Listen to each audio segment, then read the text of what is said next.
All green energy companies have politicians in their ranks who have access to power, whether in regional governments, municipalities, and especially in the central government. It's those parties that change the legislation, the ones that allow wind turbines or photovoltaic panels to be installed in a burned area in the public interest. Who determines the public interest? The same politicians who will end up working for those companies. Because in the end, we no longer look for help from the authorities because we've seen that they've left us abandoned. And yes, that help does come, but it always comes late. It always comes late. Those first moments, the hardest ones, when we most need them, are when we find ourselves alone, Albert. And in this case, I have a lot of videos which I'll show you now of how we've been left alone in the mountains, without resources, just the people from the village, with tongues of fire, 20 or 30 meters high at times. And we were alone with shovels and fire beaters, which in the end is like David versus Goliath. I mean, it's not just that it's impossible, it's that it can't be done, it just can't be done. He talked a lot about insurance. The insurance consortium doesn't cover fires, it doesn't cover that. And insurance, unless you choose a policy that specifically covers that, which is very difficult, well, we're not talking about Havana, about what Luis Maria is talking about. It's just impossible now. Those people are left in terrible shape. There's nothing left, no matter how much we investigate. Even if you convict a user, he obviously won't take on civil or criminal responsibility. Galardon was the first one who came up with a reform like Bolaños's to put investigations in the hands of prosecutors and then remove the possibility of citizen-led prosecutions. It's opening the doors to corruption at the top levels of political parties. The stronghold we have right now with the Anti-Corruption Prosecutor's Office, the U with the citizen-led prosecutions, is what limits the corruption of the regime of 78. Otherwise, Albert, we're finished.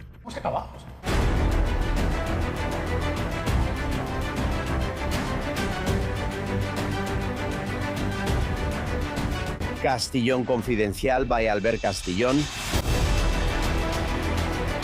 My insurance sponsors the Castillón Confidencial editorial. Welcome. How are you, confidential viewers? Strength, honor, and onward. Thank you for being there, for sharing with us a lot of information that you won't find anywhere else. Thank you for being so many, for joining this team. We are free, yes, and therefore dangerous. And that's what makes them keep us in their sights. But we keep winning battles, and someday we will win the war. I hope to share that joy with you soon. Look, yesterday, Jose Luis Rancaño mentioned it, and we picked up the baton. What strange relationship is there between green energy companies and politicians that makes them do so many favors for them? So that the official state gazette constantly publishes areas for wind turbines, generators, photovoltaic centers, places for collecting solar energy batteries. That is a national priority for most politicians in this country. And the reason why is very clear, and it's related to the fires. You know it is. The reason is because they will work there when politics kicks them out. They will end up in those companies when they're no longer useful as deputies, ministers, or prime ministers, because they've all ended up in them. Jose Maria Aznar, Felipe Gonzalez, all of them. Today, we wanted to review the most recent appointments since Sanchez took office in the so-called green energy companies. Until a few years ago, there wasn't this boom of politicians taking up management positions. But of course, with the stock market rise and the aid they receive from the European Union, those companies have skyrocketed. They earn hundreds of millions, even billions every year. How could politicians from one party or another not be there? There are even some from Podemos trying to help get their people in, open doors, play that fixer role. The same thing Zapatero's done since leaving the Prime Minister's office. Dozens of people do that, countless public officials. We've calculated that there are more than 80 in Spain. Yes, more than 80 politicians have been placed in green energy companies to open doors, which is the same as saying making money by doing favors because they were high-ranking officials from that party. It's not something unique. It happens in Europe. It's happened with countless prime ministers who ended up in green companies. Or in Mexico, where, for example, the Cox Group, originally from Seville, has also hired Martin Sucre, who was a minister in Panama, or Marcelo Tocman, the Chilean minister, to take up high positions. But let's go back to Spain. Look, surely the one that takes the cake is Iberdrola. Every time you see a wind turbine, don't think about the wind and green energy. No, think about Isabel Garcia Tejerina, a minister from the PP who has been there for 6 years. Or about Fatima Bañez. Remember her, the Minister of Labor, Fatima Bañez, given a job at Iberdrola. Or Antonio Miguel Carmona, the socialist, the lawmaker. Or Emma Navarro, who was president of the ICO, Luis de Guindos's right-hand aide. The point is to place people so they can later move around in one government or another, whether it's PSOE or PP. Abengoa was a leader in renewable energy for years and had 2 top executives. Look at how well they did.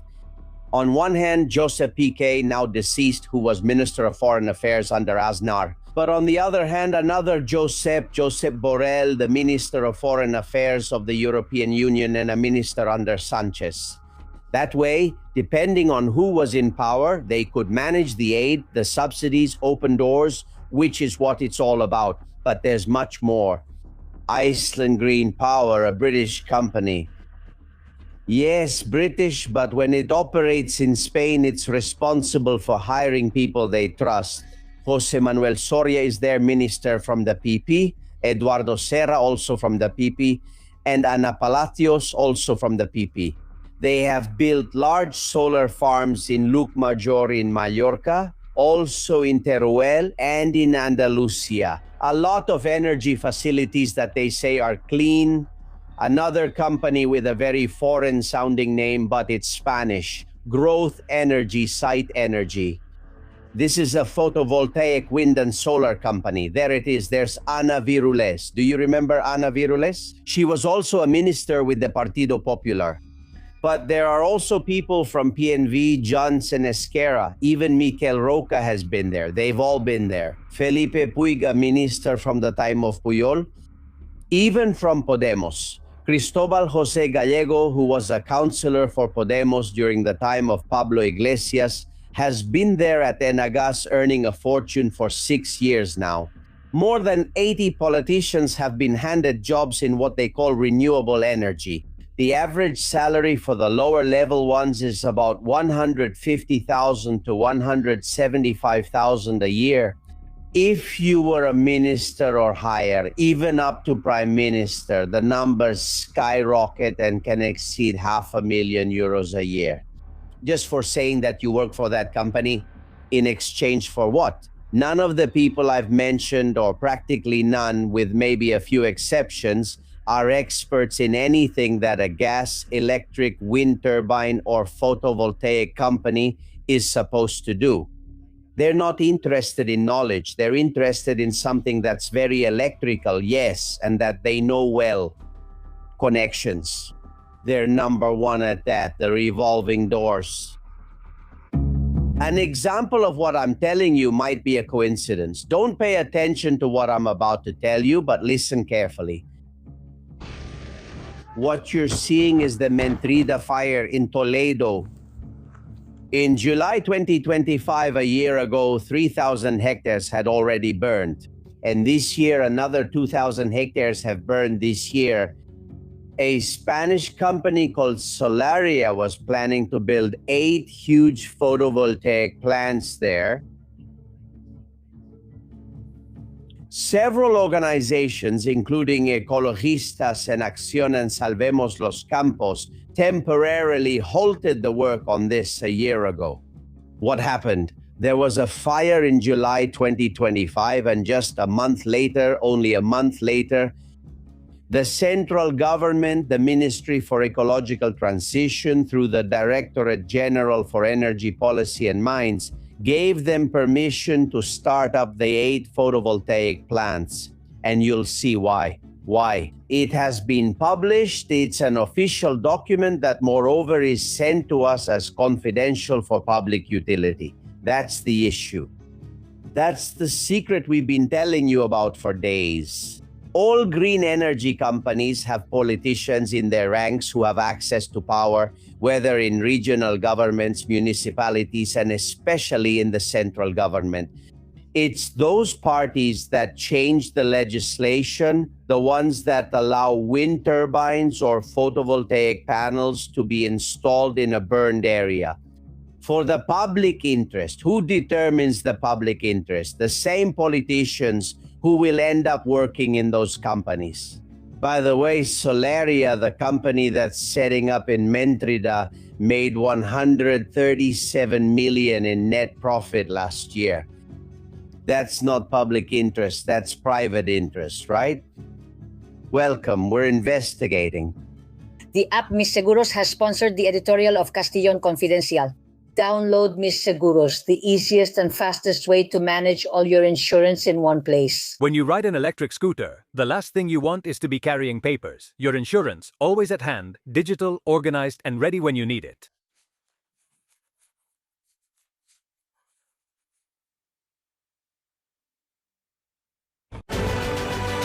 Castillon Confidencial by Albert Castillon.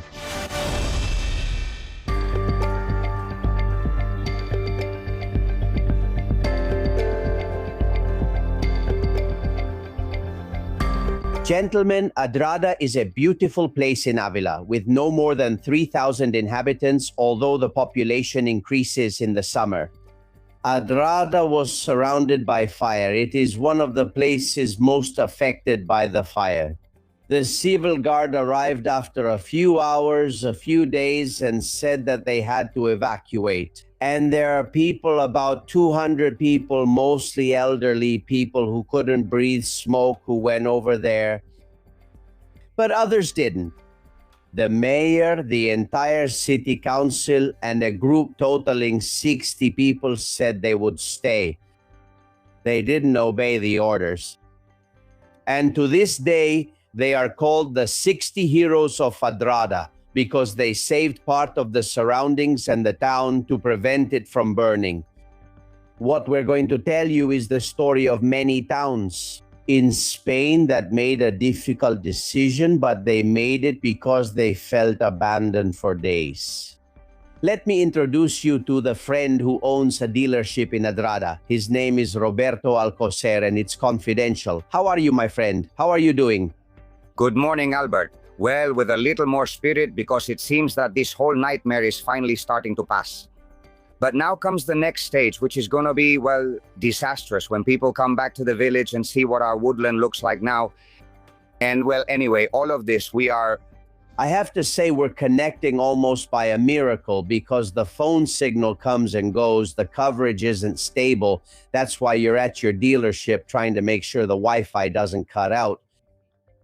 Explain to me how it all started and how long it took before you saw any help, official help, firefighters, water bombers, helicopters, whatever it was. Well, let me tell you a bit. All of this started when the fire broke out in the Bergondo area and Navalluenga, mainly in Bergondo, which is where it began. We spent, I don't even know how long, because I can't remember. I don't even know what day it is, because, well, this is just chaos. So I don't know if it started on Tuesday or Wednesday of last week. And we started to see, we spent 2 days first just seeing smoke coming from the other side of the mountain, rising over the ridge toward our side, you know? So we were watching that for about a day or a day and a half. Then the flames reached the top and crested what we call here the ridge line, the crest of the mountain, which separates the north face from the south face. And we watched the fire there for 3 days. The volunteers, because in the end, they also forbade us to go up because they didn't want to let us go up. Those of us who gathered together, people from the village, like we've always done, well, to go up and try to put out the fire in the upper part so it wouldn't reach the pine forest area. And so they wanted to forbid it and wouldn't let us go up. But a lot of people from this village, especially, and I have to say this, the first ones who went up were the hunters. Even with all the bad things people say or how they try to stigmatize them, or I don't know, but you have to admit they were the first ones who went up. Like always, in every situation where there's a fire or something like that, we went up with them, of course. The rest of us who care about our mountain, which we've known since childhood, Roberto, You told me that for 3 days you watched as the fire reached the top and nobody helped to put it out. exactly. And that's the complaint. And what nobody in this area understands, why they didn't provide enough resources to try to contain it with aerial support once it was up there on the ridge. Let me tell you, Albert, we were going up for 3 days, but for 2 days we managed to hold it back with people from the village going up every day. I have to thank all my colleagues for that because in this case, well, because I had some things I needed to take care of. I couldn't be with them first thing in the morning, but I would join them later, in the afternoon at midday, things like that. And I did what I could, but I mean, For 3 days, no one comes. In the end, you take turns and manage to stop the fire at the top. we kept it under control for 2 days. And for those 2 days, it was only and exclusively thanks to the efforts of the people from the village. Going up with shovels, going up with rakes, with hoes, with chainsaws, to cut down trees, to separate and make, well, a sort of fire break. It kept going. No, look, Albert, there are a lot of things to tell because we say they let it burn for the following reason that I'll tell you now. During those 2 days that we kept the fire up there, when we held it back and didn't have any air support, they told us they wanted to evacuate us and wanted us to come down from the mountains. In fact, 2 Civil Guard patrols came up to tell us to come down right away, that they had orders to evacuate us from up there, and we found out that the military emergency unit was preparing a backfire. From halfway up the mountain, I mean, they wanted to burn more than 5,000 hectares for no reason, just to make a backfire, to protect what they called the town. But we were saying, why did they have to burn more than 5,000 hectares when the fire was up in the Broom area? It hadn't touched the pines, so why sacrifice all that if it wasn't necessary? So that's why we refused. And we refused, so they couldn't set the fire as long as any of us were up on the mountain doing our work. And what happened? On Saturday, which was already the 3rd day and the most dangerous day, we have to admit the Civil Guard came up with orders for us to come down immediately and that no one could stay.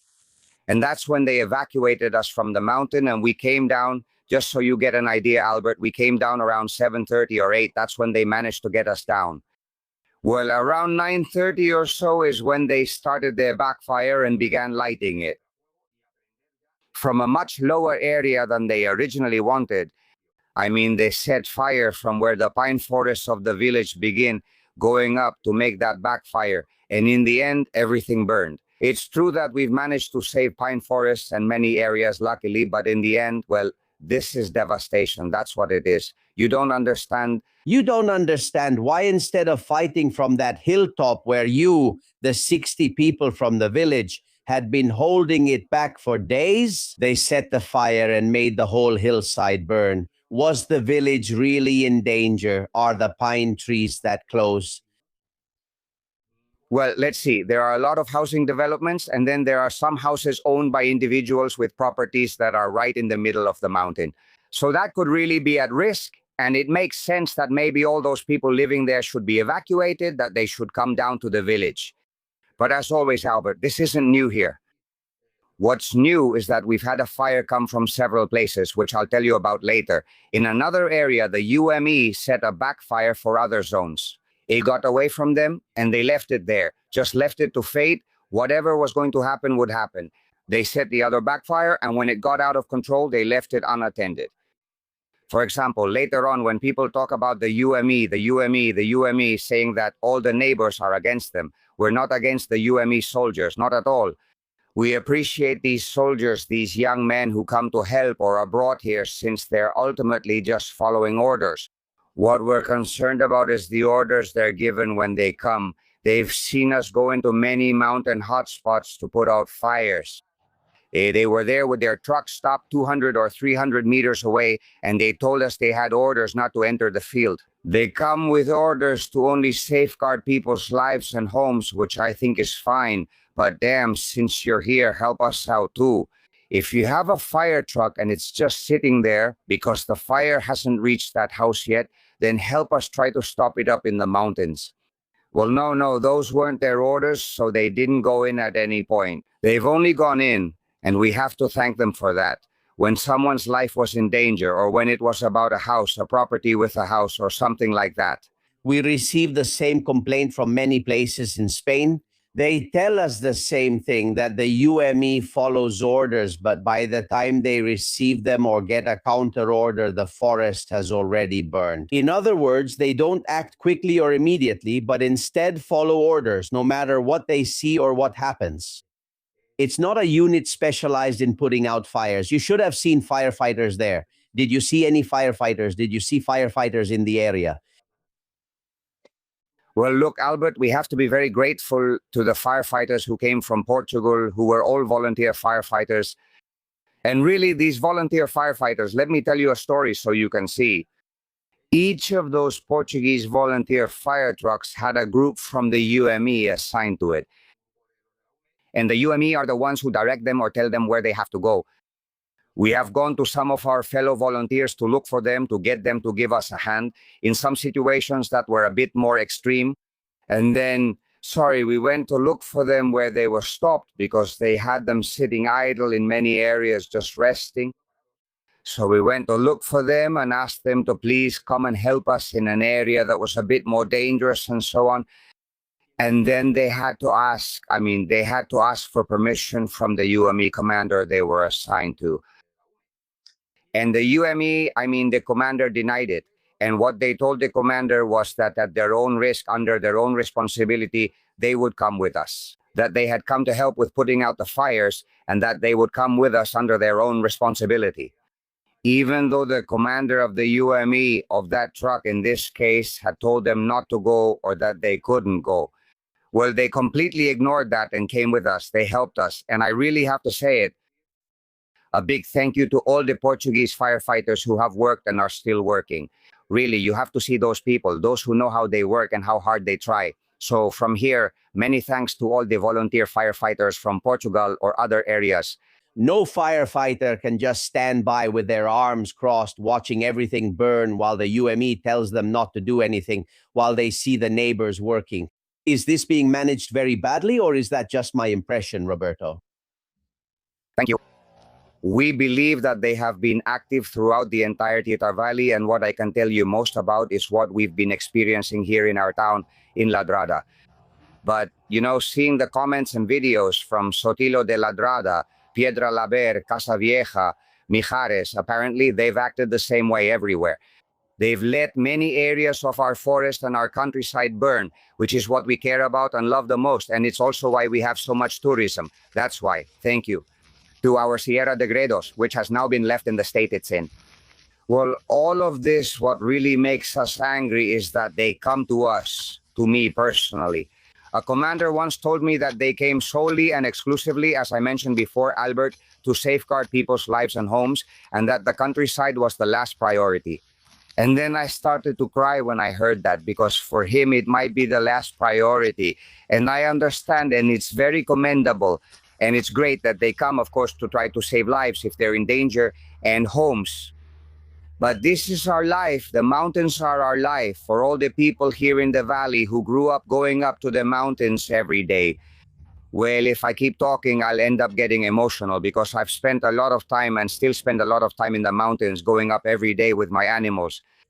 And so seeing how all of this is ending up is just devastating, really. And I understand that a lot of people from these areas will have a hard time psychologically because of this. Because I can tell you, Albert, and maybe I'm even one of the least, but all the people from this area, we love our mountain. We have to thank all the people, those of us who stayed in the village. In the end, there were about 200 or 250 people who stayed here in La Adrada.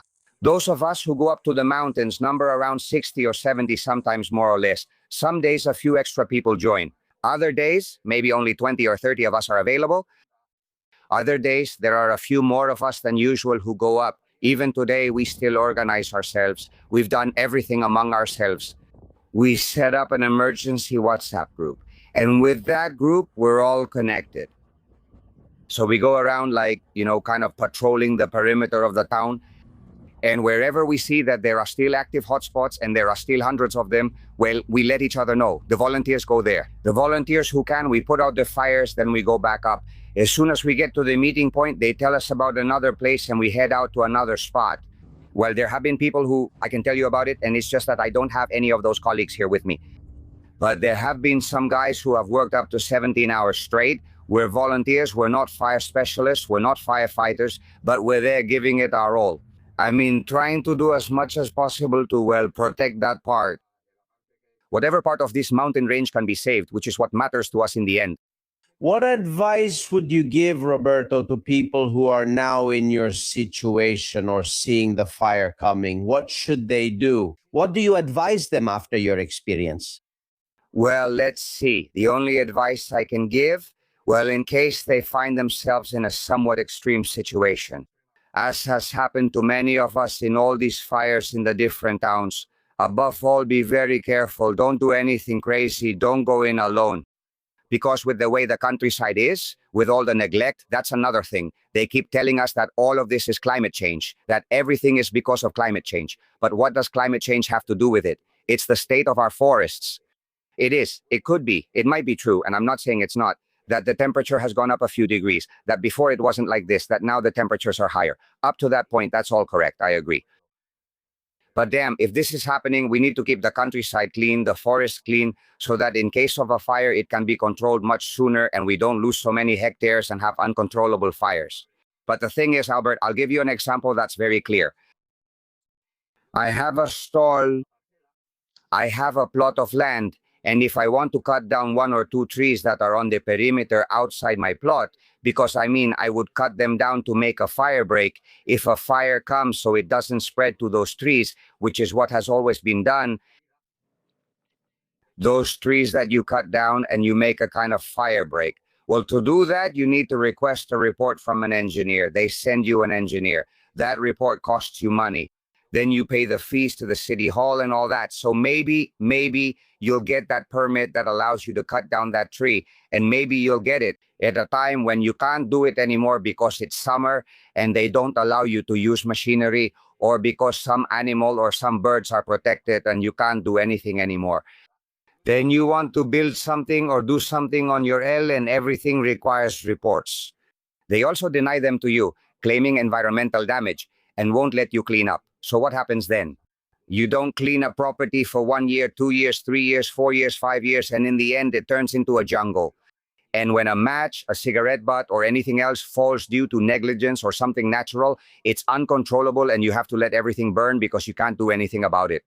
Well, that's what's happening in the forests of our country. Nothing more, nothing less. The state of neglect they're in. And that's how it is, Albert. That's just how it is. Everyone says it, everywhere. But it can't be repeated enough times because it's the plain truth about what's happening. And, well, before this ends, or before you cut me off, Albert, I wanted to thank everyone in general from the Titar Valley, but especially the people from my village. To the people from La Adrada, we've all been there on the front lines, both women and men, preparing food for those of us who were there or for those who went up, collaborating in every way. That truly is the unity of a town. Beyond that, without looking at anyone's differences or anything like that, of course, that's real unity. Well, that's what we have to do now throughout the whole valley. We all need to come together, stop the pointless arguments, and everyone should work together so this can be what it used to be. It's one of the most beautiful places in the center of our country. This used to be a green lung. It's the Sierra de Gredos. This is a very important area, and it has to become that again. Of course it does. Yes, sir. Some people would call what you've done civil disobedience. I call it protecting the land that hasn't even seen you born yet, right? That thing they used to shout in Ladana, do you remember? Only the people can save the people. There's still a lot of that in what you do in Ladana. Absolutely, Albert. Besides, it's a slogan that really reflects what's happening. Because in the end, we no longer look for help from the authorities because we've seen that they've abandoned us.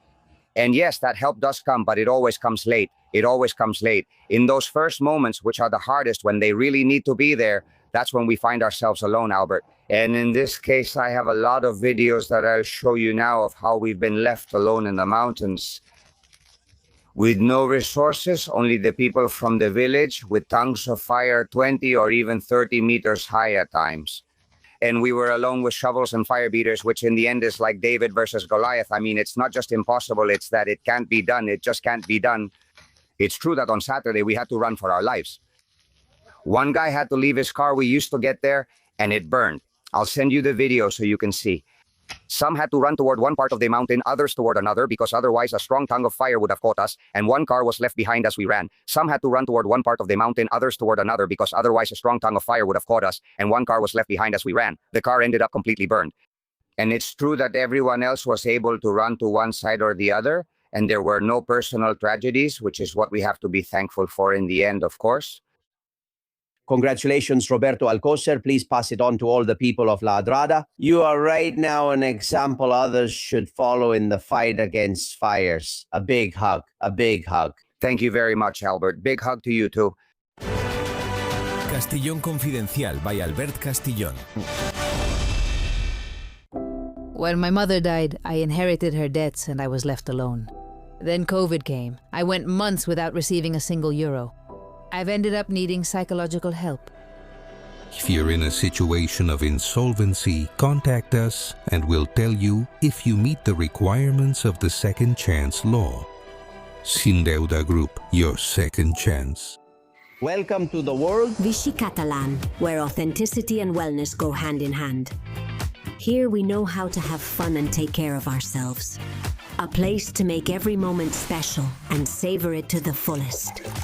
We're waiting for you at the House of Sparkling Water, Vichy Catalan. Gentlemen, now I return to the fires, to politics, and to brutal, extremely important cases that have just been opened in some courts and that could change the course of the future in this country for the better. But first, about Yolanda Diaz, president of the International Labour Organization. It's hard to believe, I know, but we found out with the help of colleagues how much it benefits us, how much it has cost. Every time someone from this government takes an international position, it's not because of merit, that's obvious. Well, you just have to listen to her. Merits, not merits. Benefits, not business, on social media. With every click, our sons and daughters or we ourselves make, right? But the key to that confrontation is that you can only choose between two. My team, I have a Gen Z team, yesterday, in this debate that took up our time. See, it's really a debate, as we said before, the funding. So, very interesting. My Gen Z folks were telling me it's incredible because we're only talking about men. Look at how the paradigm has changed, and my young people, come on. They'll even take your job away. Look, appointing Yolanda Diaz to the ILO has cost us. Back in 2018 and 2019, when Sanchez took office, the government gave that organization 9 million euros. The next 2 years, another 9 million in 2022 and 2023, another 8 million. Then 9 this year, we've already reached 7 million, 200,000. But in total, by funding projects of the International Labour Organization, putting Yolanda Diaz there has cost us 87,600 euros of public money. When you pay taxes, remember that you're paying for Yolanda Diaz's next salary. It's tough, but it's real. Luis Maria Pardovie, welcome. How are you, my friend? Well, I'm good listening to you and amazed because I honestly don't know how else to put it when it comes to Yolanda Diaz. Because I can't imagine how this person, well, actually I can imagine it, could go on to preside over the International Labour Organization. You already know it's one of the peripheral organizations of the United Nations, those supranational organizations we can't talk much about, under threat of censorship. And it turns out they're going to have a president who wants to abolish work. Everything is just wonderful. She wants to abolish property. She wants to abolish human happiness. Yes, but she has a team of patrol cops. You don't have a team. But a patrol cop isn't the national police. I don't know. You already know Chapardo. He's a taxi driver, a civil guard, president of Justice Europe, and one of the most active private prosecutors in this country. You've accomplished something amazing, which we'll discuss now. First, let me greet Juanjo Mateos, the author of Yuko, The Unknown Story, the judicial police officer. How are you, my friend? Well, very good, very good. Just listening here to this way of doing business that's supposedly so benevolent to all Spaniards with our tax money. Let's see. You must be the person who works the most in this country. As a judicial police officer with this government, you're out all day, right? Well, I'm more in the background now, and I prefer to support you guys because it would be terrible, of course, and very disappointing with everything that's happening. Yes, it would be a bit pathetic. Well, luckily, there are people like Luis Maria Pardo who really take risks. And for the first time, gentlemen, the Supreme Court is opening proceedings on the grandchildren law. It has accepted the request from Justicia Europa and has scheduled an oral hearing on interim measures on September 7th. Tell me, Luis Maria, because this is very important. Have you requested a temporary stay? So could the grandchildren law be stopped in September? Of course, we were the first to file the complaint with the Central Electoral Board because we believe that the instruction, the 8th additional provision of the grandchildren law, that famous instruction that has been talked about regarding Mr. Puente's sister, made it possible through a series of provisions that people who were abroad and who could in some way prove, even with a document from a political party, that connection to Spain, well, that they could be registered as Spaniards, that they could have the nationality and the right to vote through the Spanish census of residents abroad, the SERA. Of course, the organic law of the electoral system establishes that the electoral census has to be transparent, it has to be public. In addition, there are controls that have always been strict in principle regarding certain ratios that must be met in the provinces. And when it is altered because it is exceeded or decreased, the events happening in that particular province must be investigated, precisely because when the electoral process arrives, there is no time to do it.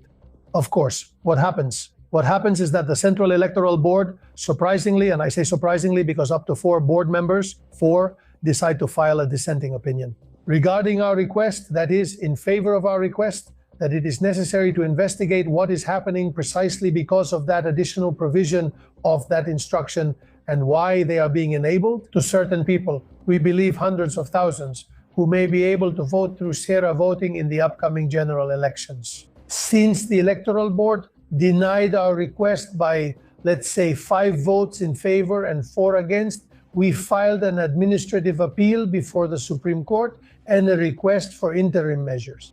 We were also the first, and we have also been the first, and will be the first to defend it. At 10 in the morning on September 7th, 2026, that suspension concerning that provision of the instruction of all the people who are abroad and who can be authorized to vote in the upcoming general elections. The question is, what about the tens of thousands? I don't know if it's hundreds of thousands, maybe, yes, of passports that have already been issued.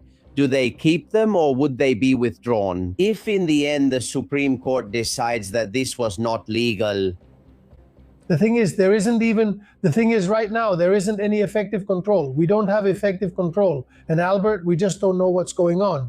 I mean, in the electoral census, through an order, it is possible through the consul to determine the province to which these people could be assigned. Yes. So we, the political parties, the political party of justice of Europe, don't know. We have no knowledge of what's going on, and neither does anyone else.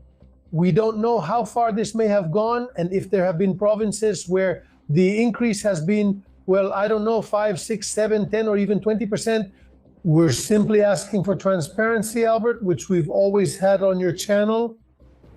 That is, the organic law of the electoral system is obviously public. Its spirit, the spirit of the law, is openness and transparency, so that citizens see a transparent process. And what we're seeing here, Albert, is exactly the opposite. So you're asking me about the scope, about the effects, and I'm telling you that so far that's unknown given the magnitude we might be facing.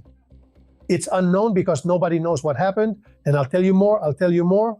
From the very moment the government rushed out to call us, I think the term was electoral flat earthers or electoral deniers. We hit the nail on the head. Albert, we hit the nail on the head. Thank you. No doubt. Juanjo, so how little is a Spanish passport worth? Do you remember as a judicial police officer how hard it was to get a passport, citizenship? Come on, it's still difficult. There are people who have been here for 30 years and haven't gotten it, and now we're giving it away to people who will never even set foot in Spain. Do you understand that? No, it's incomprehensible. There have been cases here. Well, actually, in most European countries, right? Getting a passport, citizenship is, I live here on the border, and it's extremely complicated, obviously. And besides, everything this government is doing, and we focus on the issue of somehow trying to stay in power, because that's what's behind all of this, right?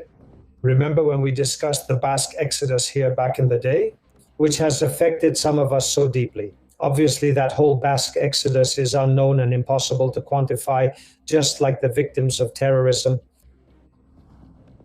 leaving aside those who were murdered or mutilated, right? Precisely in order to recover certain votes that were lost, because obviously here there was a brutal purge with bombs and shots to the back of the head. And nobody took it into account. Nobody took it into account. What we're seeing, what Luis Maria is bringing up is extremely important because it's incalculable. We don't know how far it could go. It could even be harmful for the government, as was already stated at the time. But can you imagine if the 200 and something, 300,000 Basques who had to flee because they were being killed had the right to vote? That's what a democratic memory loss should do. Hey, it would completely change things in the Basque country, no matter where they are. But if they had the right to vote, that's not so illegal either, man. It could be done. No, but look, I'm not going to get into No, I'm not going to buy their story. I'm just not going to buy it. Because, what they're trying to do is take us there, but what we're doing is taking a step further. We say, let's see. The first thing that needs to be done is to suspend the new registrations, and the second is to investigate all the registrations that have already been made. Of course, that's what our precautionary measure is about, because what we're telling the Supreme Court is we don't know what has happened in the consulates. Albert, we really don't know what has happened. Very serious. It's very serious. So what we're saying, what we were asking the board is issue an instruction, because you can issue an instruction because Nieto's law has had electoral effects. So since it has electoral effects, the referee is not the government. The referee is the Central Electoral Board. So the Central Electoral Board cannot abdicate its functions because they are recognized. Let's investigate what has happened. Let's see if there have been any irregularities. Let's find the mistakes that have occurred.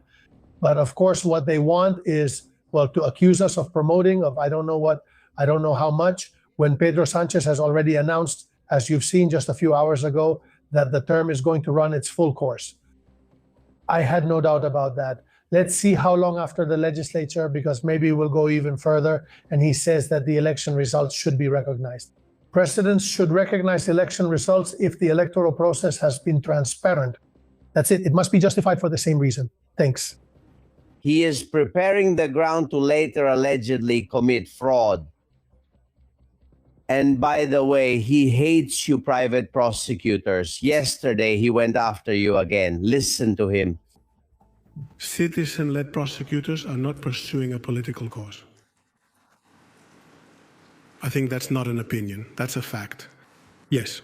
It's an opinion. That's a fact. No, it's an opinion. You may like them or not, but that's how it is. Therefore, it's clear, it's obvious that there is intent on the part of these citizen-led prosecutors and, of course, on the part of political parties as well. Among Vox and the Partido Popular, who are appearing as citizen-led prosecutors, the only proposals they've made over these years, as far as anyone knows, have been to increase prison sentences. Those are the proposals they are making. That's the kind of opposition we have. I, of course, do not join in on that. What would you say to him? How is he going to join in on that? What will we tell Pedro Sanchez? His brother has been convicted. That justice has convicted him. His brother has been convicted for something that happens often in Spain. That's why we say we need to be part of a moral reset. Because of favoritism, because of influence peddling, because of giving jobs to colleagues, friends, brothers, and prostitutes. So Spain can't allow everything that's happening to happen again. The president can say whatever he wants, but deep down, he knows we're right. That's why Albert wants to get rid of us. That's why he wants to eliminate the legal mechanism of citizen-led prosecution. where, by the way, just a few days ago, right? I think it was about a week or 10 days ago, Supreme Court Magistrate Marchena himself acknowledged the constitutional role we play in defending citizen-led prosecution, justice, and civil society, which has risen to combat political corruption and take citizen-led prosecutions away from us. He defended Begoña Gomez and his brother in a way he had never done before, in a very particular way, a step forward. Begoña Gomez is my wife and David Sanchez is my brother, but they're Begoña Gomez and David Sanchez. He's not just my brother, he's first and foremost David Sanchez. And therefore, in a system with due process protections like ours, he has every right to appeal this sentence. And the same goes for Begoña Gomez. Begoña Gomez and I met when we were 30 years old. She resigned from her company. And she did it to avoid any... Why? Why? I don't want to keep listening to him. God, he puts me in a bad mood. Everything he says is a lie. Let's start from that. Everything he says is a lie. Begoña Gomez was not a great professional who collaborated with Complutense University. She was the daughter who carried the towels in the family's sauna and brothels. And from there, she left the company Inmark, of which she was still a shareholder, and signed 5 contracts with the Sanchez government to pocket 300,000 euros. She got a part of that percentage. That alone was enough for her to resign. And then, of course, she left the company to start calling Google, Telefonica, to come to the Moncloa Palace for coffee and to sign her business deals. It's so outrageous. She thinks we're idiots. Juanjo, you're a judicial police officer. When she does this, is there still anyone who can believe her? Well, it's obvious that someone believes her. And it's obvious that it has to be said like that. You only have to look at everything this government is doing to see the level of education of certain people in this country. Speaking of ethics, which is already, just out of ethics, as you said, he should have resigned and then analyzed his wife's or his brother's career, as he mentioned there, in languages. He can be excused for whatever he wants, but it's clear that he wasn't at his job for all the time he should have been there, right? If any of us did that, it wouldn't be allowed. And about his wife, if any of us want to do a master's degree, obviously, well, they ask us for certain requirements to be able to get in. But here it was a business with the university. We've seen how a previous government was removed for similar issues, right? And it turns out that as soon as they get into government, they get involved in things like this. Would that lady have gotten anywhere if her husband hadn't been president? How many wives of prime ministers haven't caused a stir? How many women have caused a stir? How many... Yes, well, during Aznar's time, his wife, well, she was a lawyer. She got into politics. There was what there was. And in the end, but what we have to focus on is what's happening now, of course. The private prosecutions, logically, have gained a strength that all of us Spaniards needed. Because remember, many years ago, when the UCO tried to investigate certain matters and the judges dismissed them, why was that? They lacked the time and couldn't submit the kinds of evidence private prosecutors can. But let's remember, Juanjo, that in this book about the UKO, you explain things. For example, the same or something very similar to what Sanchez says about the citizen-led prosecutions, the Rajoy government used to say when Manos Limpias went after Urdangarin and Infanta Cristina. Exactly. And that was the PP. And it was bothersome there too. And we, the independent journalists, I was at Antena 3 at that time, used to say, well, we're lucky to have Manos Limpias. If the prosecutor's office isn't going to do its job, then let Manos Limpias do it. 15 years have passed and nothing's changed, Pardo. If it weren't for you, the prosecutor's office wouldn't do it. Well, I think that regarding the issue of David Sanchez, also the Court of Auditors, you know that we have filed a complaint and it has taken the first step by admitting it for processing and sending it to the trial section so that the money can be returned, Albert. Because many of the insiders who know us, and I talk to a lot of them, and sometimes they stop me on the street and say, I follow you because I see Albert. They would tell me, how is it possible that these people don't return the money? We filed the initial complaint and the Court of Auditors has already sent it to the trial section to provisionally recover the 420,000 euros, which we calculated must be returned since they have been convicted. Secondly, this concerns civil society, Albert. Investigative journalists and courts, information channels like this one, the Central Operative Unit, citizen-led prosecutions, Judge Peinado, Judge Biedma, some prosecutors, In general, some good men who have said they are already tired, that we've reached our limit, and that Spain doesn't deserve to continue down a path that leads us to a cliff. Therefore, the citizen-led prosecution mechanism, as you rightly said, which the Popular Party tried to get rid of, but not just with Rajoy. Galardón was the first one who came up with a reform like Bolaños's to give the investigation to the prosecutors and then remove the possibility of citizen-led prosecutions. It's opening the door to corruption at the top levels of political parties.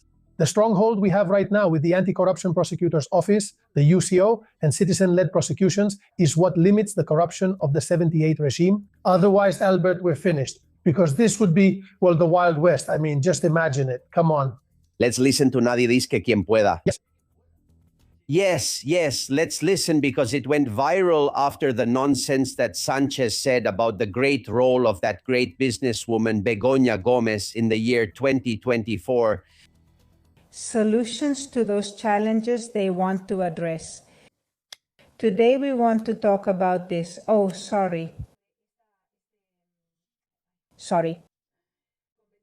To talk about how they, as protagonists, want to prevail, take action within this group, and seek that collaboration. A fact about the young people is that the few who were there left after 5 minutes. And there's something else that if I were a judicial police officer would make you angry, I would get really angry. I spend months, sometimes years, conducting an investigation by order of a judge. Given how hard it is to get a politician from any party into court,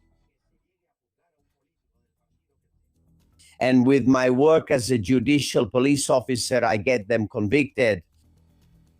Well, then the government comes and pardons them. It's brutal. Do you remember what Sanchez said about pardons? Juanjo, listen. What sense is there in one politician pardoning another? None at all, and I'm ashamed of it. We must end political pardons. Ladies and gentlemen, yesterday the government held a press conference, and after the press conference, they released a statement so that Sanchez, who's already at the beach, wouldn't be asked about it, saying that they had pardoned 3 people. The 3 politicians, 1 from Puigdemont's party and 2 from the PSOE. I'll give you a quick rundown. Laura Borràs, president of the Parliament of Catalonia, sentenced to 4.5 years in prison. She split 18 contracts and gave them to a friend, Isaias Herrero, who was a drug addict, drug dealer, and also forged 50 euro bills. There's a moment in the conversation between Laura Borràs and the dealer or small-time dealer. There was heroin, cannabis, ecstasy, you decide, where Laura Borràs explains to him how to split up the contract. This is a reenactment taken from the case file. Since 3 estimates have to be made for each of the different people or companies, I was thinking that you could submit bids for all 4 and only win 1, the most affordable one of the group. If you do your 4, I'll do the others. Does that sound good to you? I have to come up with invoices all over the place to cover all the projects, and honestly, it feels strange and complicated to be part of this shady setup. I know how things are, but put yourself in my shoes. Having to involve several people so they can make invoices for 3 grand for me. It would be good if you could confirm for me if there's no other way to do it. To do it, let's say, in a more elegant way. The budget should look as if you were independent professionals because there are maximum amounts that can't be exceeded. As you already know, 18,000 euros plus VAT.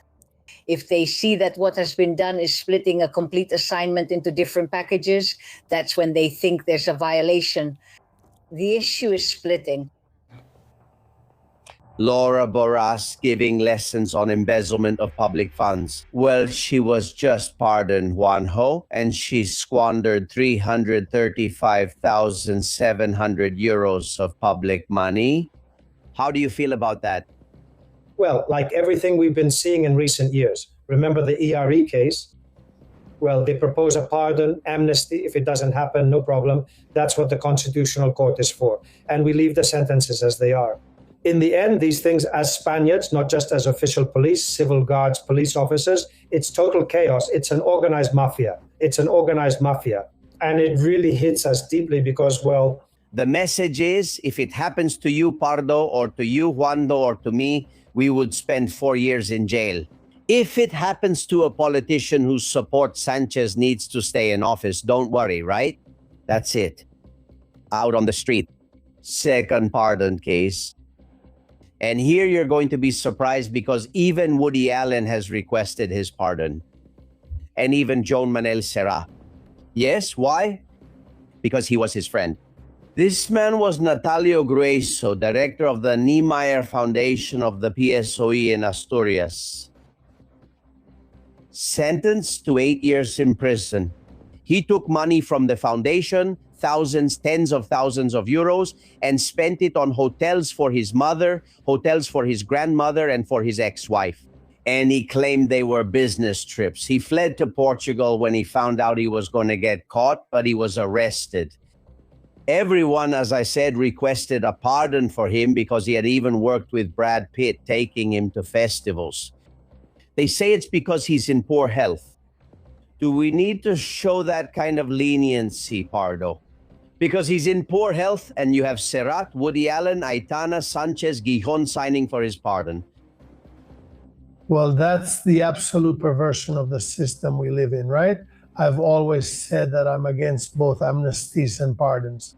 And that, in any case, it should be the judiciary that implements some kind of measure through, well, mitigating factors, exculpatory grounds, or rulings that could be reviewed by higher courts. But in no case, should it be the power of divine grace, the executive branch's power of clemency. To tell the judiciary that certain judicial decisions, well, need to be addressed. Well, I don't know, some adjustment by the President of the government, by the Council of Ministers, who also anticipate seeing a future of pardons. Surely with everything that is happening because of corruption, let's not be surprised if we see a future pardon for the government's Attorney General, Alvaro Garcia Ortiz, or for whoever was the secretary of the Socialist Party organization. Because of course, in this system, the executive power is everything. It's everything. The prime minister is everything. I mean, the prime minister in Spain is absolutely everything. In addition, the executive power colonizes the other institutions, and the other branches of the state, because the executive power colonizes both the legislative branch and in part the judicial branch. There you have it. The person who filed the complaint about Peinado dismisses the complaints. We were also involved there in a communication we sent to the council and the political council of the leadership of the political parties. He says it was sent by the Superior Court of Justice, which decided 4-3 with the president's tie-breaking vote, despite some opposing votes. I think the Superior Court of Justice must tell Juan Peinado, even though it hasn't. The Provincial Court of Madrid, in the appeal that was resolved, says that there may be 2 minor offenses. They have to go after him no matter what. They have to go after him before they retire in September. The third pardoned person is Juan Fernandez, former PSOE mayor of Linares. He gave himself an extra salary of 1,700 euros from the city council on top of his official salary just because he felt like it. And he kept it for 3 years. In total, 125,000 euros were collected illegally. He was sentenced to 3 years in prison, and he has also been pardoned. It must be said that at least this one has returned the money. But well, deep down, it's what you were saying. It's a lesson in indignity that shows there are 2 types of Spaniards here. Those of us who pay and those who get pardoned. Those of us who end up in prison and those who will never set foot in it. Those who steal and those of us who are drowning in taxes and tax inspections, and we can't make ends meet. What can I tell you, Juanjo or Pardo? This is the life of most people who listen to us. They can't take it anymore. They're at their limit. You see, look, I had a tax audit. My case isn't closed yet, but they force you to pay that amount, 3,000 euros. Then you can appeal and you win, right? In my case, I won, and they gave me back 1,800 euros in late payment interest.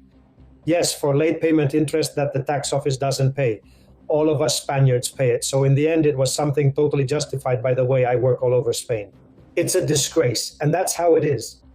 It's another kind of, for me, another mafia. The tax office, another mafia. The government, in this case, granting pardons. Well, it's just that what happens is that all of this, what you do such a good job of getting out there, right? Spaniards don't know about this. when we share the show link, most people will just watch it. My mother will say, son, I didn't know about this. I'll reply, you'll know a lot now because I'm going to tell you. That's what we're here for. Come on, that's what we're here for. That's why this platform exists, to say it. Yes, but what you're saying is true. It happens to me a lot. There are a lot of listeners who have friendly arguments with family members and say, no, man, that's not true, until you prove to them that it is. I'm going to tell you something. This is the first time I'm telling it, but I'm not going to mention any names or anything like that.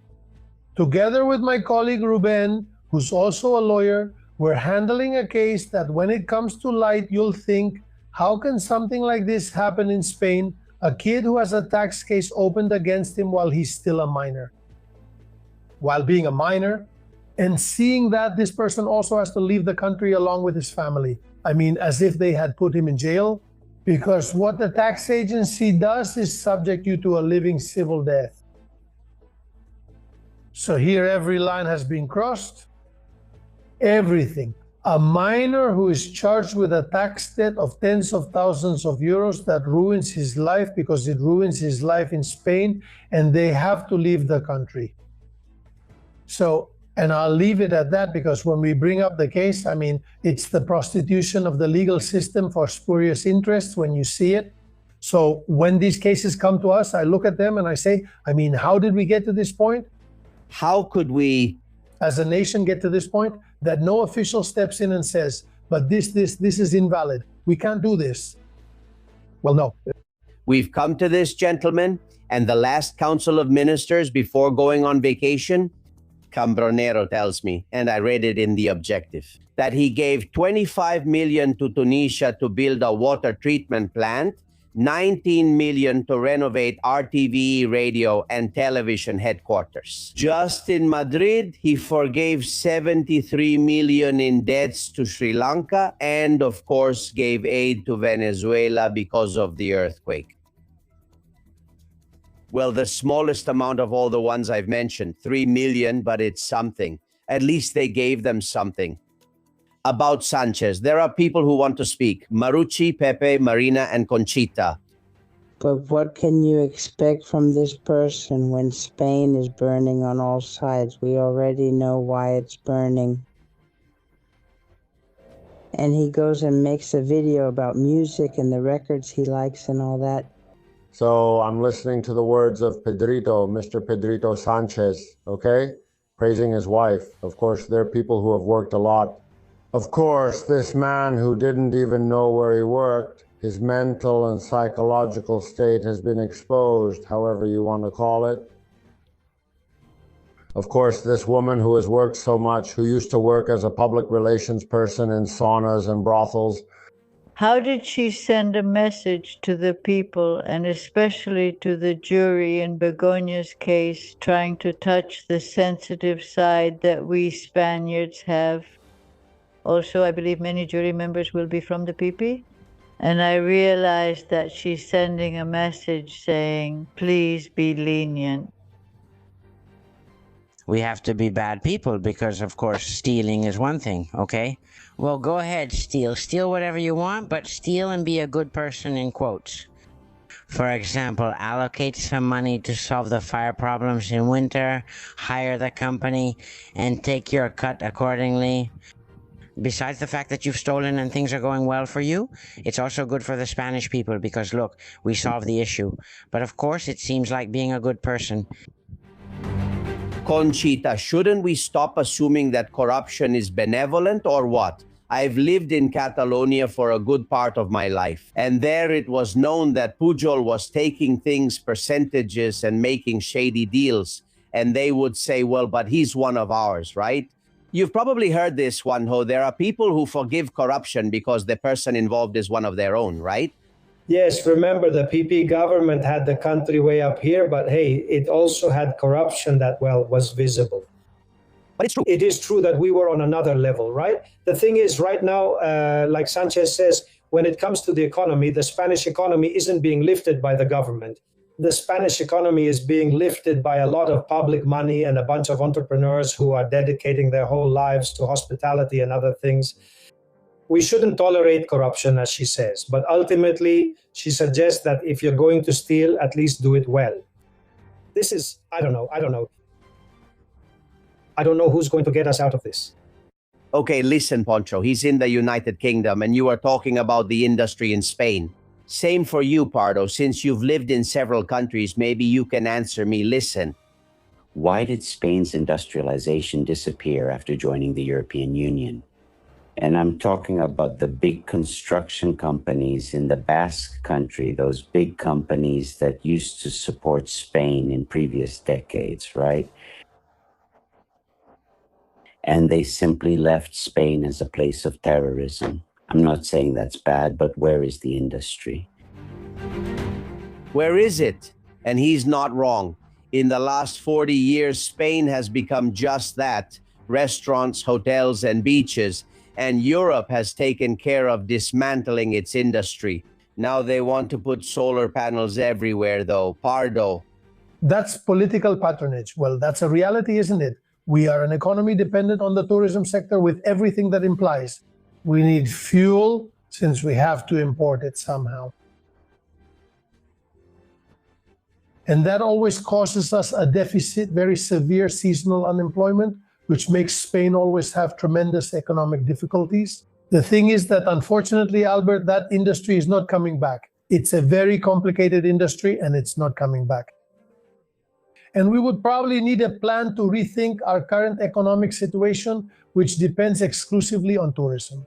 And with self-employed workers, small and medium-sized businesses who face all kinds of obstacles to starting companies, to growing, or even to keeping their businesses running, I invite people to go out on the street and look for a cobbler, to look for certain businesses that used to exist and now don't. Medium and small businesses that disappear in favor of the large existing monopolies, making us a totally dependent economy. So Este Confidential is absolutely right. Yes. By the way, Begoña Gomez, you know she changed her lawyer, right? She hasn't called you here, has she? She hasn't called you? No? She hasn't called me, but a skilled young criminal lawyer has arrived. From Jaime Campaner, from Mallorca. Jaime Campaner, I've heard good things about him. Let's see, better than the previous lawyer, which is Antonio Camacho. I always thought they put him there so his client would end up in prison. He was, pardon me, a disaster, this lawyer. He had held a senior position in the Ministry of the Interior. I think he was Secretary of State for Security under Antonio Camacho. I'm not going to speak professionally about any colleague. What I do know is that the legal strategy that will be followed from now on will not involve that public exposure. From here, there is nothing else to do except surely to carry out a strict criminal and financial defense of the facts. A criminal and financial defense of the facts. That's where I think the legal proceedings can be won, because if we put ourselves in the public spotlight, that's not where you win. Where you win is in the courts, and in this case, before a jury. It's by making a proper presentation of the facts, the evidence, and the elements needed to convict or not. And even more so, Albert, even more so in a jury trial. In a jury trial, the oral presentation is crucial. It's not a court or a provincial court where you have 3 judges, and those 3 judges, in the worst case, so to speak, have been issuing rulings for more than a decade. Instead, you're before a jury where your public presentation can make you win a case. That's how it is.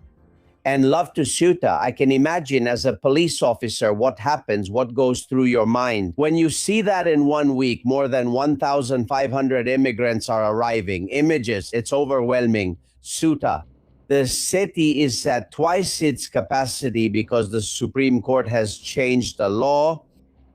It says that if someone swims into Ceuta or Melilla, by entering through the sea, they can't be immediately expelled, so you have to keep them. That's a pull factor similar to the one Sanchez created, right? And now they're throwing themselves into the sea, which is a risk because we've already had 27 drownings so far this year. I mean, every 10 days, a kid drowns because they've been deceived and told they can swim in.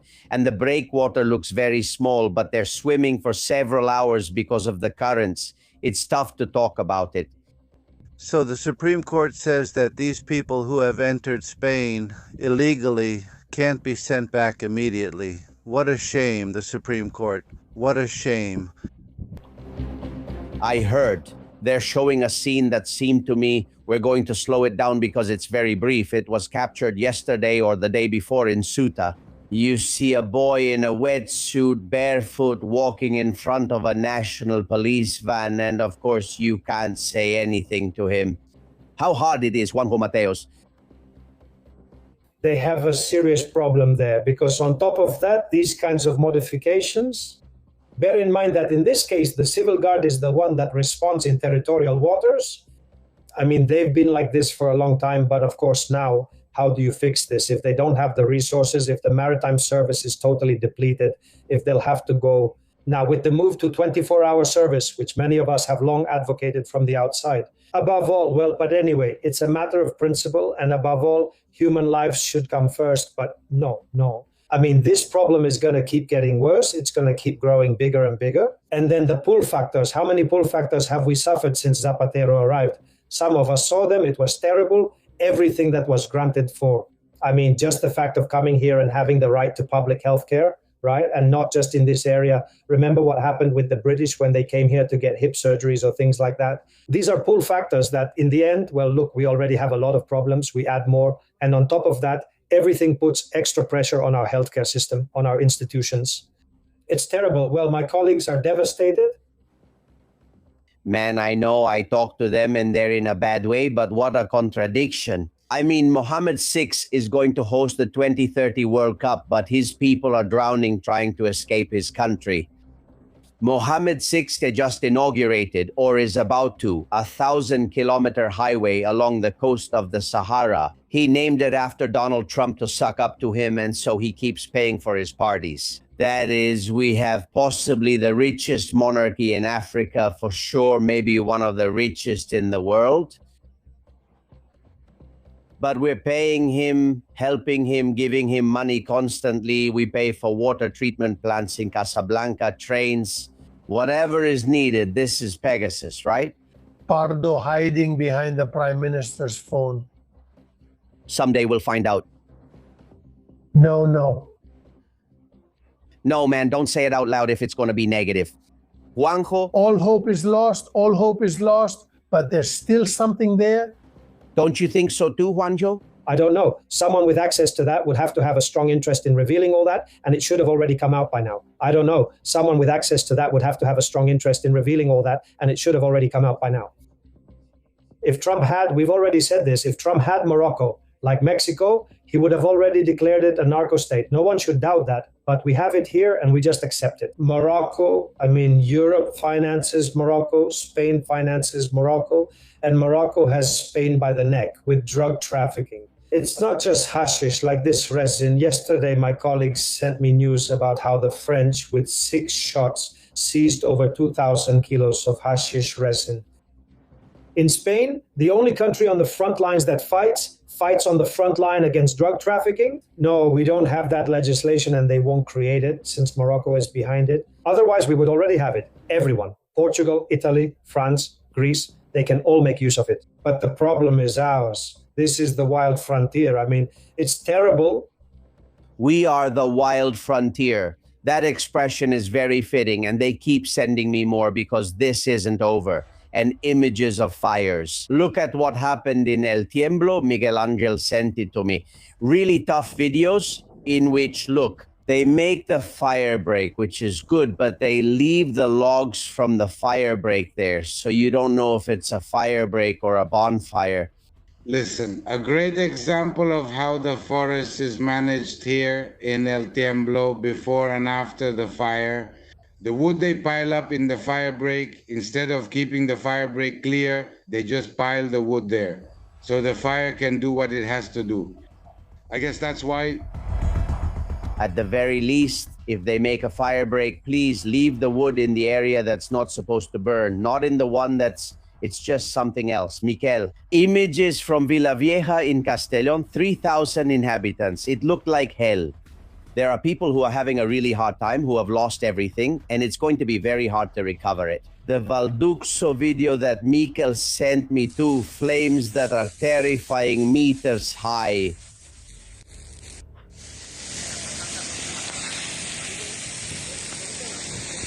Or images from Valdemaqueda in the community of Madrid, 870 inhabitants sent by Remedios.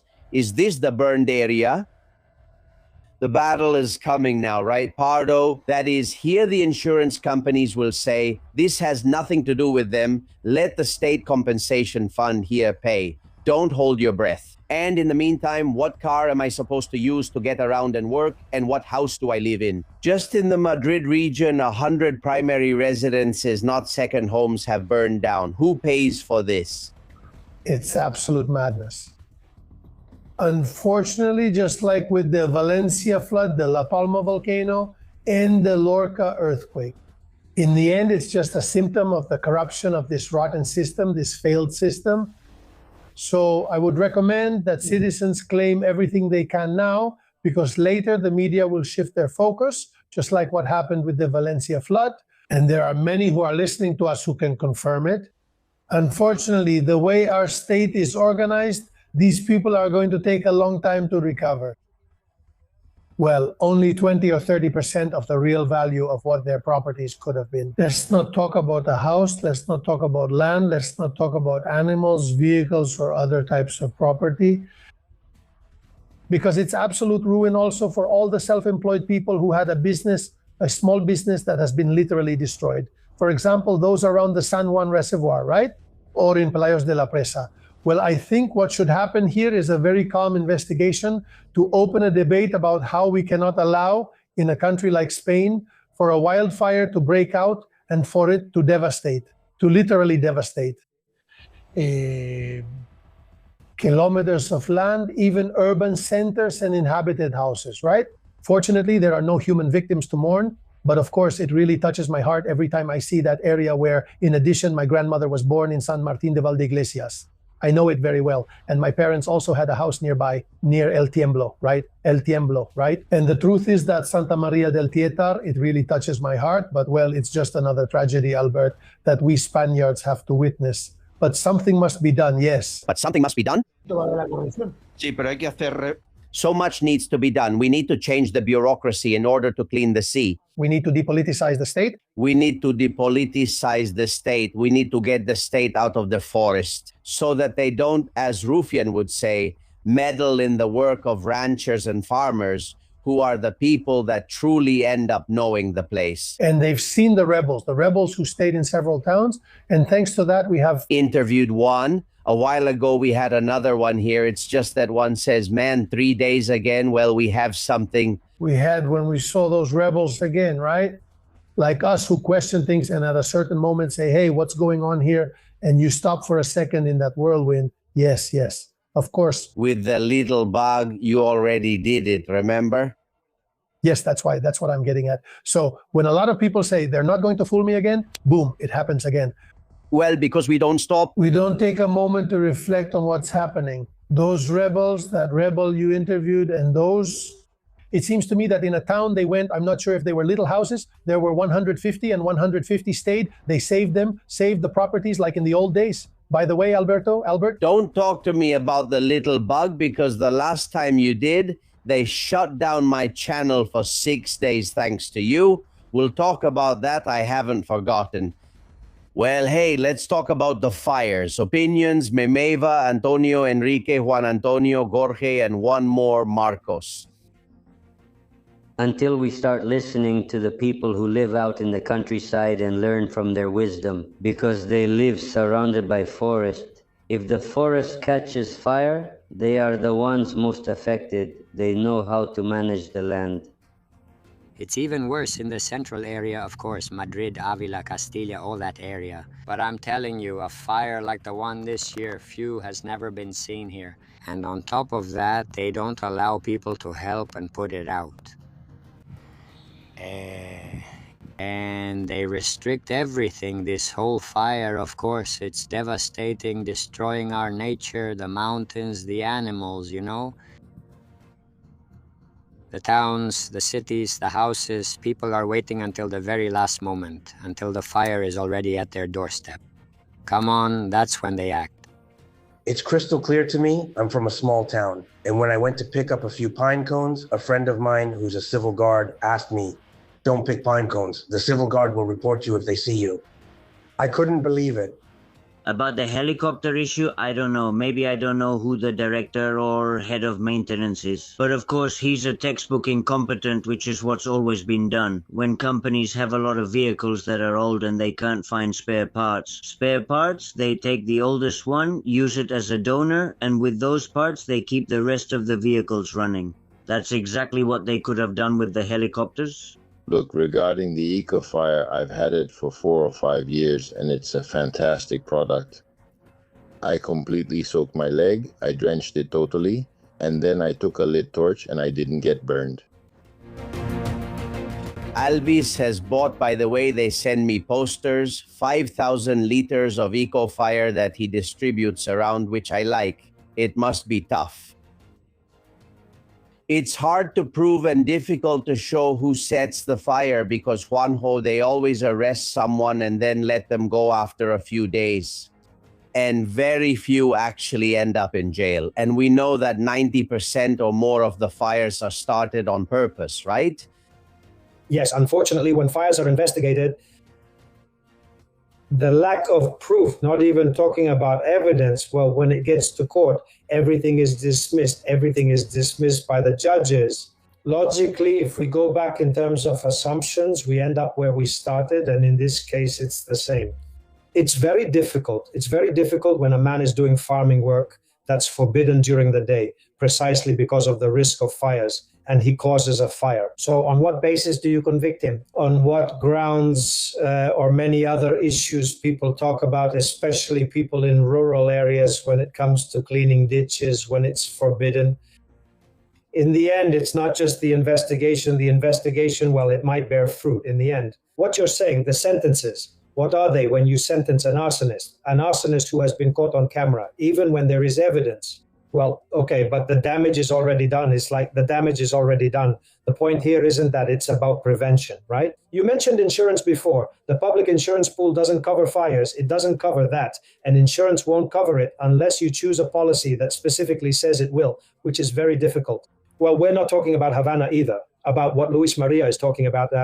It's just impossible. Those people are left as they are. There's nothing else. People are left as they are. That's it.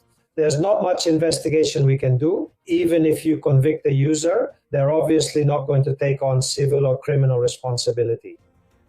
It's terrible. I was talking to a foreman of a forestry crew, and he said, damn, we've spent the whole year, instead of clearing the forest, just putting back what the bulldozers drag around. We haven't cleared the forest when it's private land, when we move certain stones that mark boundaries in the field. Then the rest of the year, we have to go put that back. Not clear the forest. It's totally uncoordinated. It's terrible, right? We've seen colleagues who have sent videos and oh my God. It was yesterday. Pilar Almagro, who is a biologist and was with the fire department, told us here that public land, public forests burn twice as much as private forests. That is, the ones who do the worst job are the ones who depend on the administration. But this doesn't worry Sanchez. He's looking at the sea right now. Calm, swimming at La Mareta. The things we talk about here don't matter at all. Pardo, aren't you aware that he needs 5 weeks of rest? He has worked hard to do wrong, and it has been difficult to try to keep him from getting it. Despite the arrest of Abalos and Coldo, the trial of his wife, his brother, Lere's trips, and the dirty tricks he set up, he needs to rest. Doing wrong is very exhausting, and he is at La Mareta, tremendously happy. Want to send him an affectionate message? That these are surely his last vacations at La Mareta. I have no doubt about that. Juanjo, any message for the gentleman from La Mareta? I would like to know what he thinks about while he's there, because August doesn't stop. August stops logically for him, but for the rest of us, it won't stop. We'll keep having a lot of problems, and I wonder what he thinks about everything we're seeing, How it went, we've already won the World Cup, but that news didn't last very long because logically, unfortunately for all of us, we have a very sad and very painful situation, Now with the fires, but we've had a brutal year, 1-2 terms already. This just doesn't make sense. There are people who get depressed. These things can really get us down. Do you know what he's thinking about? And I'm convinced that we don't deserve him. We don't know how to appreciate the international leader that Spain has, and that no one has ever had anyone like him before. Well, Juan Jose Mateos, your next book, The Unknown Story of Sanchez in Prison. Let's see if I read that one soon. I hope so. I hope so. It wouldn't be bad. Well, I'm sure it would bring a lot of sales. It would be man for sure. Juanjo, a hug. Have a great summer. Thanks for being here, my friend. It's been a pleasure, dear Pardo. Before September 7th, we'll talk because I already have that date marked. It's very important to stop the grandchildren's law. Let's see if we can do it. A hug. One for you too, and greetings to all confidenciales. Take care, friends. There's more in a minute. Castillón Confidencial by Albert Castillón. Gold prices are hitting record highs. Your unused jewelry could help solve financial issues, but who can you trust and where should you go? Javier Peno is confidential and has been buying jewelry, diamonds, gold, and top watch brands like Cartier from the 80s, 90s, and 2000s for 36 years. And he always offers the highest appraisal. He has 6 stores in Cadiz, and the main one is in Madrid at 7 Arenal Street. Don't get confused. Number 7 brings good luck. On the first floor, right next to Puerta del Sol, they don't close at midday. No one is going to pay you more. If you want to talk to Javier, call him on our behalf at 91-593-0491. Completely trustworthy. We're going to the newsroom. Latest messages, Susana Gask. Here we are. Albert in the Castillón Confidential newsroom, as always, receiving messages and so many opinions from all our insiders. He says, here's Elisa's message. Congratulations, Mr. Castillón, for yesterday's show. You exposed Pedro Sanchez's lies one by one regarding Begoña Gomez. I recommend the show to you all because, as you said, they are absolutely lying to our faces. Ana says that here we put up with everything, whatever it is, whatever it may be. It seems like things don't concern us, and the truth is that it's very worrying. Vivenzo argues that since the mountains have lasted 4,000 years without the PSOE agenda, 2030 Spain could consider its 5 major deserts instead. Why don't they put the solar panels and wind turbines there and leave us alone and stop cutting down the olive trees? Salazar says that given what we're living through, Nero was an amateur by comparison. Sol says, what is the opposition doing? What is the opposition doing? We ask ourselves every day, but that's the reality. Where is the opposition right now? And Hispano says that a forest fire of this size on the ideal day, with the wind helping it spread, there is no doubt that it was intentional. Please don't tell us a bunch of lies. Don't tell us a bunch of lies. And as always, we'll never know who is responsible because the truth would come out right now. It's like the Coldo case where we never found out who number 1 was, you remember, right? Pilar says that eating is indeed the most important thing. It's our health and our future. We know that. Why are we relying on third parties for basic necessities to survive? How can a country lose its sovereignty like that? What's happening is absolutely insane. Greetings to all the insiders. Canarias says, what did they do about the storm? Nothing. With the fires, nothing either. It's obvious. Get rid of them. Getting rid of them is what we should do. They know that we forget very quickly, and they'll keep coming out with their 2030 plans even today. Depressing. And on top of that, he goes on vacation. This is torture. And the last one, EC says, it's our fault for not standing up to these mafia politicians. We're going to leave it here, Albert. It's very important, as we always say here, that you can keep watching us on all our channels because there's a motto, you have to be well informed. Thank you, Albert.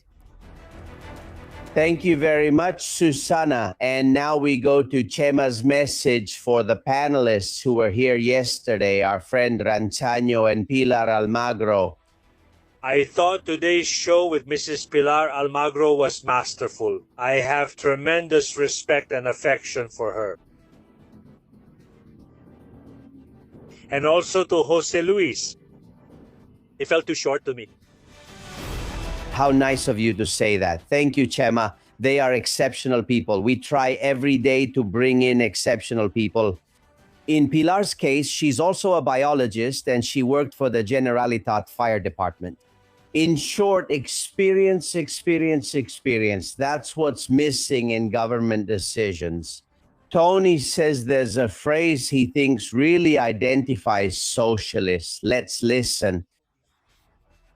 Recently, I thought of an inspired phrase. I truly believe this because it comes from my heart. What defines a socialist, at least since Felipe Gonzalez onwards? If I tell you the truth, I'm lying. If I lie, I'm telling you the truth. If I tell you the truth, I'm lying. If I lie, I'm telling you the truth. With cimiento te digo la verdad. Sanchez, of course, it applies. I mean, it really does. Well, they also sent me this sentence. Pablo says it's the worst forest fire in history, the worst floods in history, the worst train accidents in history, the worst widespread blackout in history, the most corrupt and useless government in history, the country with the most fools in history, the country with the most fools in history. Thank you, Pablo. It makes you think. I like these phrases because that's exactly what they're for. And Valentin, who is a regular and always sends us very interesting messages, today has put himself in the shoes of a unionist. Listen. Good afternoon. As a left-wing unionist, I really want the Popular Party to govern so I can call a general strike and say living in Spain is unbearable. There's not enough money, no housing, food is pricier, and insecurity is rising. We can't do that yet. Wait for the Popular Party to govern and vote for them so we can protest. For now, we can't, or they'll cut our subsidy. Of course, the 32 million you're getting this year. Thank you, Valentin. Well, a very clever photo by Annabelle. It says this is how the temperature was announced in 1995, and there's a map showing a sun over Spain and 32 degrees. This is how it's presented today. A reddened sky, the map with flames, and the temperature is the same. He says this is causing public alarm. But this is a plan, Annabelle, a plan. This is not a coincidence. The TV stations are not making this up. Aqua Iuris, our friend Pilar Esquinas, has sent this photograph.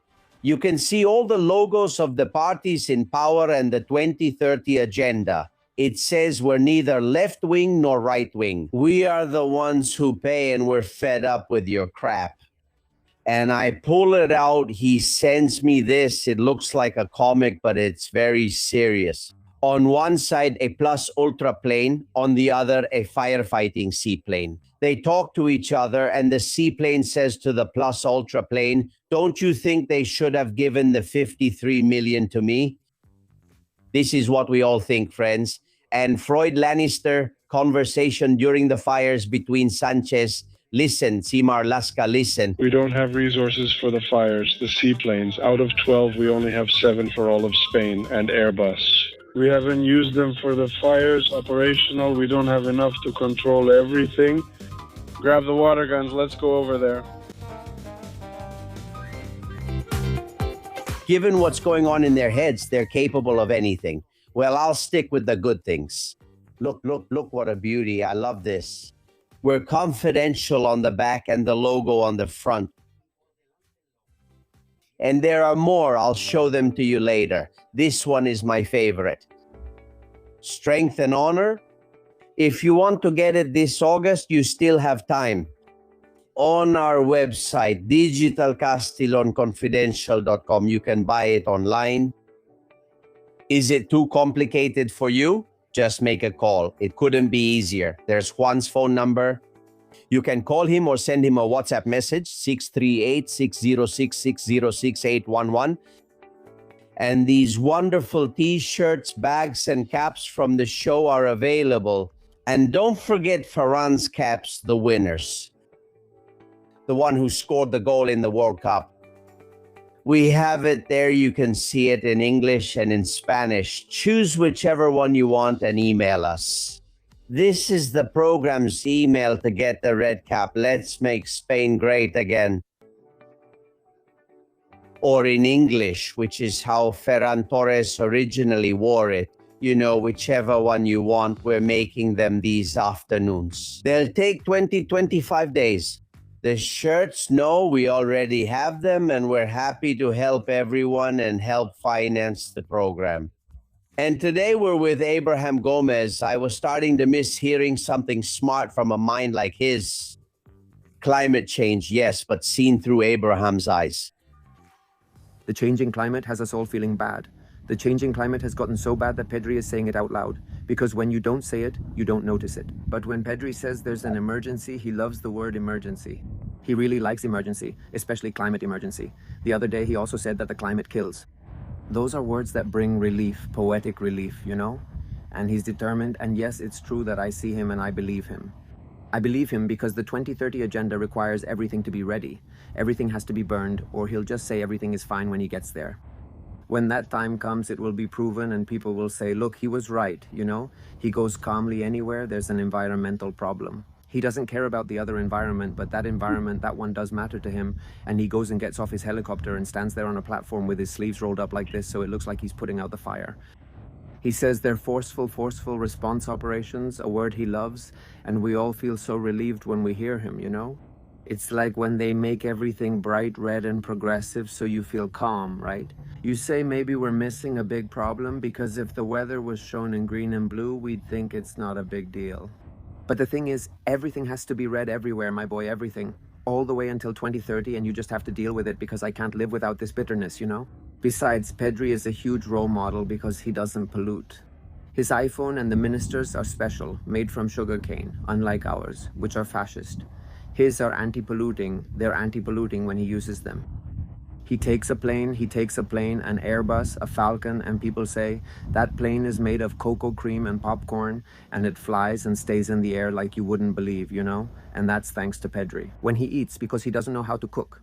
But eating, he definitely eats, he eats whatever he gets. They cook it for him specially in some pots that are made in a factory, but in a factory where everything is handmade. So that doesn't pollute either, you know?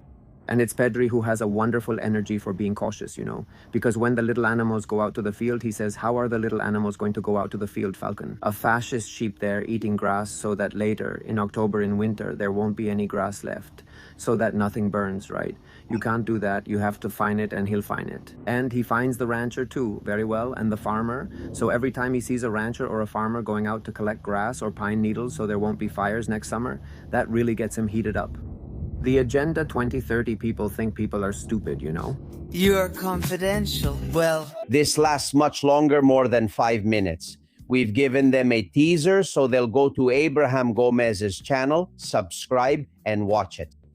Pedri is right. It's made for that, to cause public alarm and get benefits in return. And if he could, with the excuse of the heat, he'd lock us all up at home. That makes him very happy. Friends, we'll keep trying to tell what's happening, no matter how much it bothers others. It'll be tomorrow. I'll be waiting for you here in the trenches.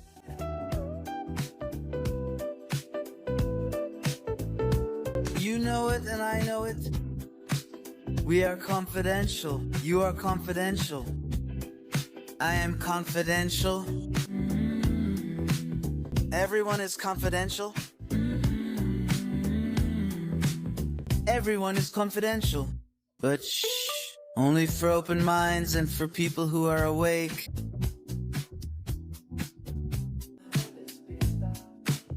From the trench, the bullets whistle and there's no way out. To get out there. Here, freedom has wings of wax. Albert Castillon, Susana Gash. Your girl, Castillon, and the rest. Thank you very much. Thank you.